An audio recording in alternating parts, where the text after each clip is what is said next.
کی شراب انسان پی لے، اس کی کتنے نقصانات ہیں دنیا کی شرابوں میں، لیکن وہ آخرت کی شراب اللہ کریم اس کو پلائے گا جو بندہ دنیا کی شراب سے انکار کرے، جو بندہ دنیا کی شراب سے نفرت کرے۔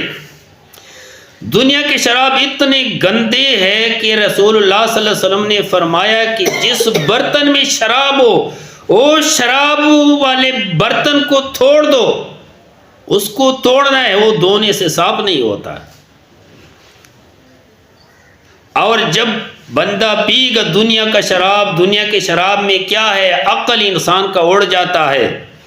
یہاں تک کہ ہم نے سنی ہے، کئی واردات سنی ہے کانوں سے کہ بندے نے شراب پی لی، اپنی بیٹی کے ساتھ بدکاری کی، اپنی بہن کے ساتھ، اور اس طرح اور بار لوگوں کے ساتھ انسان کی عقل اڑ جاتے ہیں دنیا کی شرابوں میں سے۔ آخرت کے شراب میں یہ صفت نہیں ہے۔ دنیا کی شراب بندہ پی گا تو چھوٹا پیشاب بڑا پیشاب الٹی سمیت نکل جائے گا، گندگی ہی گندگی، بدبو شروع ہو جائے گا۔ دنیا کے شراب بندہ پی کے راستے پہ اکثر نالوں کے ساتھ بندے پڑے ہوتے ہیں، لوگ دھکے دیتے ہیں، ہنستے ہیں، مذاق اڑاتے۔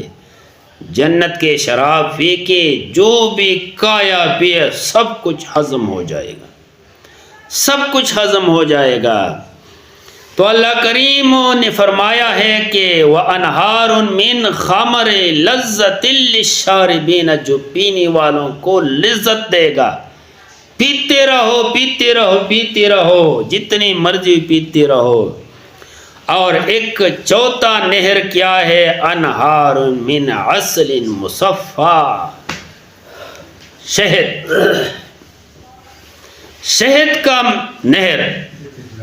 دنیا کے شہد میں آپ جتنی بھی لے لو، آج کل کمپنی والوں نے بہت بہترین شہد بنائی ہے، صرف وہ ذائقہ شہد کا اور باقی چینی ہے۔ تو اللہ کریم شہد کے جو نہریں وہ تمہارے بنگلوں کے نیچے، تمہارے عمارتوں کے نیچے اللہ تعالیٰ وہ نہر چلائے گا۔ یہاں پر کھلا برتن ہو، کھلا کوئی بھی چیز ہو، کولی میں رکھ دے کسی شے، 2 دن 3 دن بعد یا منٹ بعد اس میں کوئی کچرا پڑ جاتا ہے، گندگی گر جاتے، لیکن وہ نہر اللہ کریم اتنی نہر بنائے ہیں، لیکن اللہ تعالیٰ نے اس کے لیے حفاظت کا بھی ذمہ دے لیا۔